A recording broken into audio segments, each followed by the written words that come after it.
One more note on melatonin. We love when this happens here. When we've been talking about melatonin, probably for about the past week, as one of the ways that might potentially be a strong ad for potentially coming in contact with this SARS-CoV-2.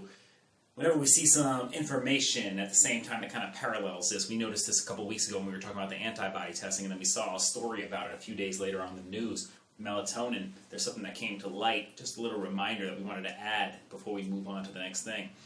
Melatonin, we know it primary recognition is as the sleep hormone, but as we've highlighted here, it is also powerful in the way it affects the immune system, and that has to do with that harmful potential cytokine storm or inflammatory storm that can take place due to a virus, due to Lyme disease, mycotoxin, mold toxicity. We see these cytokine storms. Melatonin, a powerful remedy or member of your team to combat some of that right there.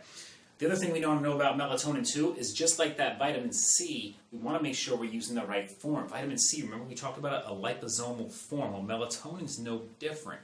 The liposomal form enables more of that to get into the cells and do what it needs to do. It can be absorbed but at a limited capacity in those other forms, just like vitamin C. Melatonin, the same thing.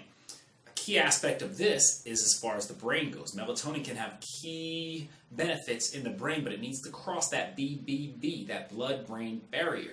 Regular forms of melatonin does not cross that blood-brain barrier. The liposomal form does. Melatonin enables to get into the brain, and it can have anti-lead, anti-mercury, and anti-parasitic effects in the brain, but again, it needs to cross that, so it needs to be a liposomal form.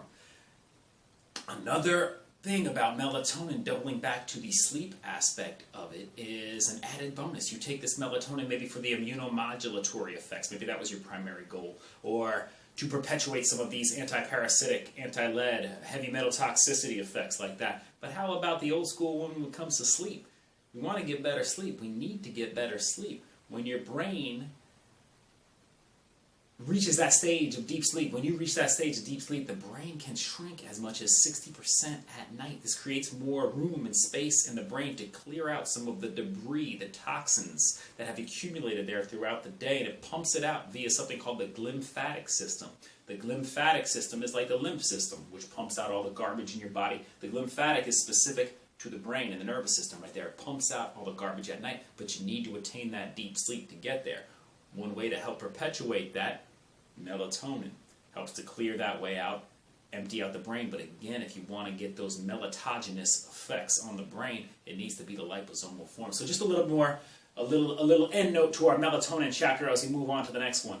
Vitamin C, melatonin, potentially smart ads for the summer into the fall, depending on your confidence level, your comfort level going forward in this environment right now.